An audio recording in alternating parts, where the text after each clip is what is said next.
ወይ በላቸው ነች አማ አበሻን nutti kolfa faranjiin nutti kolfa arabni nutti kolfa ruuzii mana madaamititu akkana godhee nun jedhu maqaan kiyyas keechanis ishuma tana wajjin nu bada mi'a kushiina madaamii keessatti ispoortii yoo ta'e viidiyoon dirqama barbaachise uttaaluu yoo ta'e viidiyoon dirqama barbaachise maal ta'a kaameraa duuban akka barbaadetti uttaaltee dhiistee akka barbaadetti obboleettii koo kaameraa duuban yoo akkas taate maal rakkoo qaba biyaansi hamilee keeti jechoota namni jedhee sii barreessu amma koomentiin dubbisee dhugaa siniin jedha bakka ani odoo wanta akkasii san raawwadhe koomentiin akkasii naa barraa'e taanan ani namaa ta'e jedhee nan deeman jedhu jechuudha ijoollee beekamtee argachuu jecha nam beekama jechuu jecha wanta sin balleechu wanta sin boru maatii kee obbolaa keechan qaanitu tokko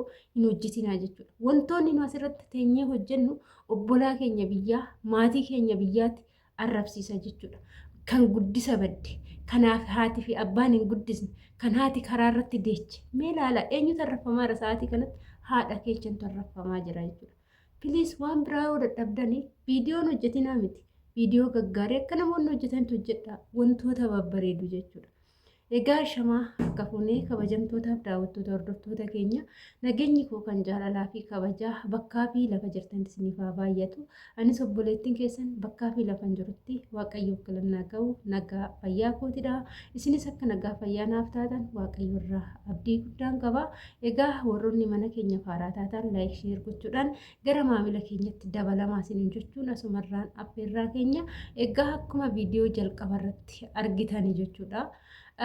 Dhugaa sinin jedha maqaa shamarran biyya arabaa kan jedhame kan akka keenya kan akka mana hidhaa keessa jiran dhugaan sinin jedha anamma xalaban jira jechuudha obboloota koo ala hin jiru xalaban jira xalaba jechuun mana madaamii kontiraata kootinii jechuudha inna harka madaamii keessan jira mana kanatti rakkoonis narra ga'u wanti fedhes narra ga'u madaamii harkan jira jechuudha innaa hoo xalaba jechuun ijoolleen ala hojjettan ijoolleen barraa hojjettan kan qoxaaxaarii hin qabne kan madaamiin ijoolleen ala hojjettan baay'izawwee mana keessatti jirta san ji'a tokko ji'a lamaaf dhadhu waan ta'eef ol uttaaltanii gad uttaaltanii ji'a keecha yoo fixattan hin baatu madaamiin teechan argite arguu baatte dhimma keechanii miti garuu rakkoolee kana anarra rakkoon kun hin ga'u homaa hin ta'u yaada ishiiti yoo ishiin natti dubbatte meeshaa koo guurradheen biyyaa biraa deema guyyaan hojjedhe herreeggadhee tanan maallaqa koo fudhadheen biraa deema jettanii waan akkanaa kana hojjechuu ni dandeessu jechuudha.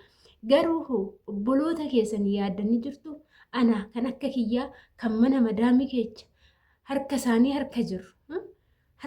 harka jiru kan isaan akka barbaadatti mana keessan ajajatanii akka barbaadnetti sa'a 24 waggaa 2 waggaa 3 manuma kana keessa jiraachaa jirruuf yaaddanii jirtu bakka itti deemnu hin qabnu bakka itti baanu hin qabnu xalaba jira mee viidiyoowwan sin akkanatti hojjettan keessattuu anaa miti ani amma akka mataa kootti fixachaan jira gara biyya kootii galuuf nama yaadaa jirudha obboloota koo amma dhufaa jiran ganaa haarawa dhufaa jiran ganaa reefu mana madaamii keessatti hojii jalqabaa jiran madaamonni gaafa kana argan ijoollee tanarratti rakkoo akka fidan yaaddanii jirtu dhugaan sinin jedha sababii keechaniif ijoolleen hojii dhoggaa jiru sababii keechaniif ijoollee bilbila irraa fuudhaa jiru sababii keechaniif Itoophiyaan maraattudha Itoophiyaan akkana jedhanii viidiyoo keechan kana fuudhanii itti agarsiisaniit bilbila qabachuus hin ta'u jedhuuni sababii keechaniif intarneeta irraa cufaa jiru biyaansi waan hojjettan yoo wallaaltanii obbolaa keessan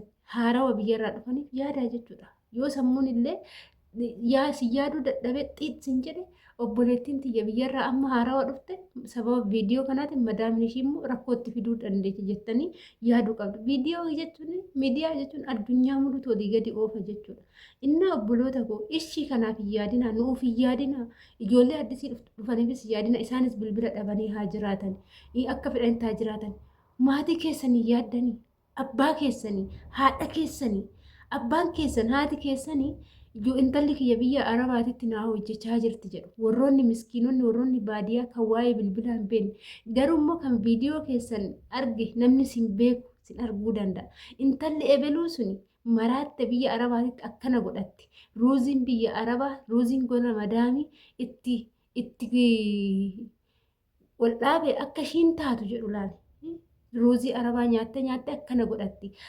Biyya arabaa bar kan nyaatan ruuziidha. Kan dhugan aannan kan maalii ta'an jedhu. Dhugaa isinitti fakkaatina. Mana manatti bar kan wanti nyaatanuu dhaban ijoolleen waan nyaatan dhabanii unkaan ruuzii miti qixxaasanuu dhabdee ijoolleen agabuu jiraachaa jirti.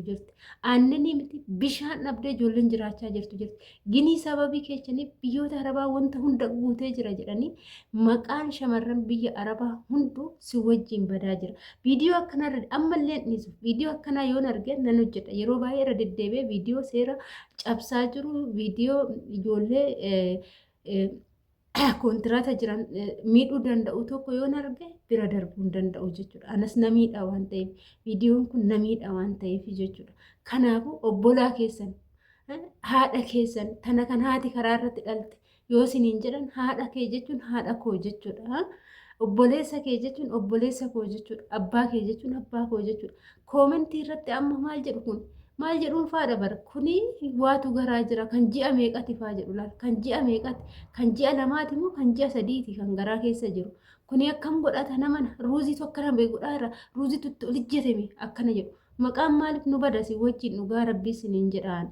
Kanaafuu waan hojjennu waan goonu gola madaamii keessatti nuti kan manaa baaneef kan biyyaa baaneef kan namaan ajajamaa jirru kan gola ormaa keessa taa'aa jirru bar hojjennee fayyadamne kan isaanis fayyadne nus fayyadamuufi malee ruuzii isaanii nyaanne gadi baane waggaa tokko hojjenne qaamni keenya furdate of agarsiisuu hin qabne. Ispoortii yoo hojjette galgala kutaa kiyya keessa hin jiraamu fakkeenyaaf kutaa keessa galtanii kaameraan maaliif barbaachise? Kaameraan maaliif barbaachise? Kaameraadhaan duuba bar uttaaloo miti akka feete odoo gangalatte surree miti qullaa kee odoo maraatte namni si argu hin jiru. Maalumaaf kaameraa waraabdanii gad of dhiiftu gini warroonni kaameraatti fiddan kun obbolaa keessanii kan sin duuba jiran yaada akkanattuu ijoolleen gubatte akkanattuu ijoolleen qaxaqqaxamtee bilbilli irraa guurramee kan argu bar kan argu jarri kan arganiit atis bor akkanuma taata mana keenya keessatti jedhaniit takkaa bilbila irraa fuudhu takkaa intarneeta irraatti cufu jechuudha. Piliis ijoolleen akkuma argitanitti kaameraa waraabdanii akkuma argitan taatanii akkuma feetan taatanii mana ani jiru kun firiidha jettanii manni nama bira jiru immoo namni mana biraa jechuudha firiidha jettanii hin yaadinaadha. Fakkeenya manni kiyyaa kun firii ta'ee natsaannatii qabaadhee manni obboleettii tiyya biraa immoo akka mana kiyyaa kana jedhee yaaduun dogongoraa jechuudha. Maaliif manni kiyyaa fi manni obboleettii biraa garaagarummaa qaba jechuudha. Arabdoota ta'e garaagarummaa guddaatu jira obboloota koo piliis jechuudha. Madaamin too nama hin dubbanne nama lolle yoo taate kan biraa immoo nama dubbattu ibidda gubattuu ta'uu dandeechi jechuudha. Kanaafuu yaa obboloota koo waan biraallee yoo gochuu dadhabdanii obboleewwan keechanii isaan xixiqqoo amma dhufaa jiranii kan amma nu jalaa rakkachaa jiranii yaadudha. Viidiyoon taane hojjechuun nu barbaachisu siniin jedha. Egaa viidiyoon har'aa amma qabadee dhufee kanuma fakkaata. Turtiin wajjin gootanii ulfaadhaa galatoomaa siniin jedha. Hanga viidiyoo biraatiin walitti deemti. Turtii gaarii siniif haa ta'u.